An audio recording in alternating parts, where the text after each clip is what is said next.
रूबरू कार्यक्रम में आज हम मौजूद हैं राजधानी के डेरा मांडी रोड स्थित विष्णु धाम पर। हमारे साथ मौजूद हैं बाबा जसमेर दास जी महाराज। आज हम जानते हैं कि जीवन में शांति कैसे आ सकती है। बाबा जी, हमारा नमन है आपको। बहुत बहुत आशीर्वाद है, बहुत बहुत साधुवाद है, और सभी दर्शकों को भी मेरा आशीर्वाद है, साधुवाद है।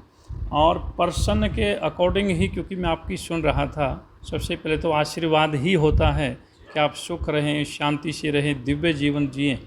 ये मेरा आशीर्वाद है सबको। आजकल हर इंसान, चाहे अमीर है, गरीब है, मध्यम वर्ग से, एक विचलित सा है, दिमाग में शांति नहीं है। क्यों? ये तो बड़ी आसान सी बात है, इस पे मंथन करने जैसी बात भी नहीं है। मंथन तो वो किया जाता कि जैसे कुछ दिखता ही ना हो, अंधेरे में जैसे मंथन करें कैसे आगे बढ़ें। यहाँ तो दिखते दिखाए जैसे दिन में आंखें बंद कर ली हों। आपका प्रश्न है कि प्रत्येक व्यक्ति सुख और शांति महसूस नहीं कर रहा है। पुरानी सनातन संस्कृति और संस्कारों का जो मूल्य था उसको तो खो दिया है, सरेआम खो दिया है। फैशनेबल तरीके से आगे बढ़ते जा रहे हैं, इसलिए शांति नहीं मिल सकती है। आप एक्यूरेट जीवन जिए, सवेरे से शाम तक का ग्राफ आपका चेक होगा। आप चाहे किसी भी प्रोफेशन में हों, लेकिन आप अपने संस्कार वाले मूल्य को क्यों आप खो रहे हैं? अगर संस्कार को हम खो देंगे और नई चकाचौंध में फैशन में डूबेंगे तो अशांति ही मिलेगी। इसलिए हमें बिल्कुल धरातल पर रह के और बनावटी जीवन ना जी के आप अपने जहाँ हो, जैसे हो, आप उसी के अंदर रहिए। फिर आप देखिए आपको शांति मिलेगी।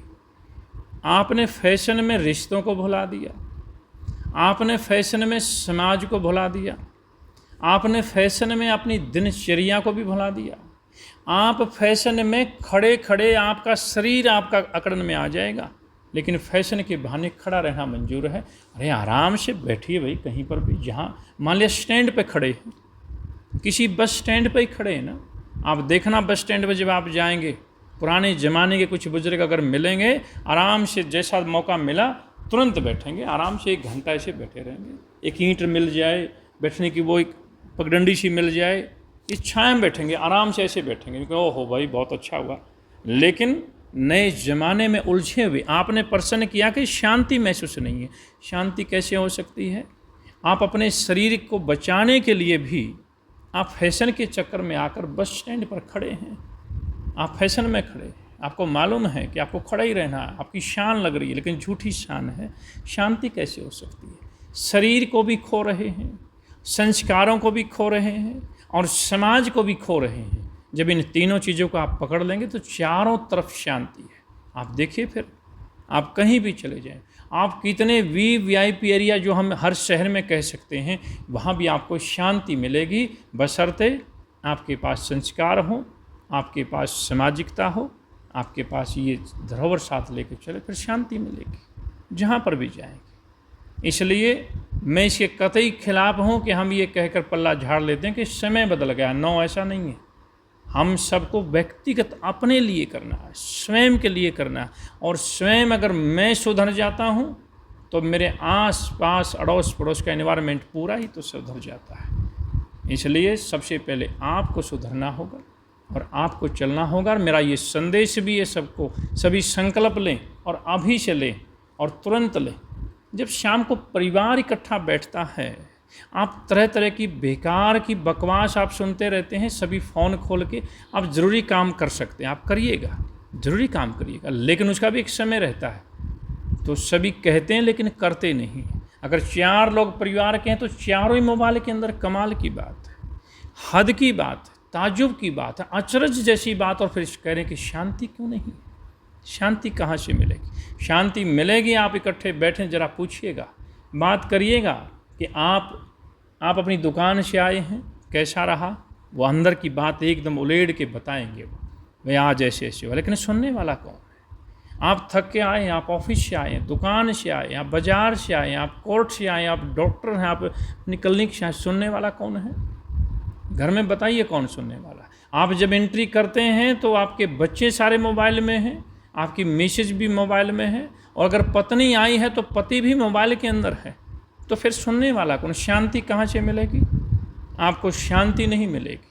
ये सेम सबके साथ हो रहा है, और फिर बच्चे कह रहे हैं कि हमें भी शांति नहीं है। इसलिए समाज के ढांचे को बिगाड़ने में हम सब की गलती है। अब मैं अपने ऊपर भी तो मुझे लेना होगा, लेकिन मैं तो इस बात को साफ कर रहा हूँ। हम इस बात को सुधार में लगे और स्टेक लगे हैं। जो हमारे सत्संगी होते हैं, हमसे जुड़ते हैं, मैं सवेरे से शाम तक का ग्राफ चेक करता हूँ, और मैं ये कहता हूँ कि तुम हमारे सत्संगी बन गए, इस बात का कैसे पता चलेगा? क्या अनाउंसमेंट कराई जाएगी? तुम सत्संगी बन गए हो, क्या पर्चे लगवाएं कहीं पर, या अनाउंसमेंट कराऊं, या घर घर जाके बताएं? ऐसा नहीं होगा। आप सत्संगी बन गए हैं, इस बात का प्रमाण आपका व्यवहार होगा, आपकी बोलचाल होगी, आपकी बॉडी लैंग्वेज होगी, डेली आपके क्रियाकलाप होंगे, आपके आस पड़ोस और परिवार के लोग अचरज में हो जाएंगे। वे कमाल है, ये तो बड़ा बदलाव किस बात का महसूस किया जाएगा कि ये बिल्कुल साधारण हो गया है, ये संस्कारवान हो गया है, ये सामाजिकता को लेकर चल रहा है। ये सारी चीज़ें इकट्ठी चलती हैं। जब संस्कार हैं तो आपका समाज साथ में चलेगा, क्योंकि आप सबकी प्रणाम कर रहे हैं, सबके पैर छू रहे हैं, सबकी मदद के लिए आगे बढ़ रहे हैं, तो आपका संस्कार प्लस में समाज आपके साथ आ गया है। इसलिए सवेरे से शाम तक का ग्राफ चेक होना चाहिए। आप एक पिता हैं तो पिता की भूमिका भी तो होनी चाहिए आपकी। आप एक नौजवान बेटे हैं तो बेटे की भूमिका भी तो होनी चाहिए। आप पत्नी हैं तो पत्नी की भी तो होनी चाहिए। लेकिन सभी ने फैशन में आके सारी अपनी जिम्मेदारी को गवा दिया, और फिर पूछ रहे हैं कि शांति नहीं आज के जीवन में। शांति कहाँ से मिलेगी? मैं फिर से उस बात पर आ रहा हूँ कि आप अपने संस्कार, अपनी सामाजिकता और अपनी सहजता, आपकी ओरिजिनलिटी के साथ जीवन जीना शुरू करिए। आज से, अभी से आपको शांति मिलेगी, आपको तो अभी मिल जाएगी ना। इसलिए मेरा ये संदेश है कि आप इसके ऊपर चलिए और दिव्य जीवन जिए। आप सबको बहुत बहुत आशीर्वाद, बहुत बहुत साधुवाद। बहुत बहुत धन्यवाद गुरुजी आपका, हमें हमारे समाज को मार्गदर्शन के लिए। कैमरामैन अजीत तंवर के साथ वीपी शर्मा, INS।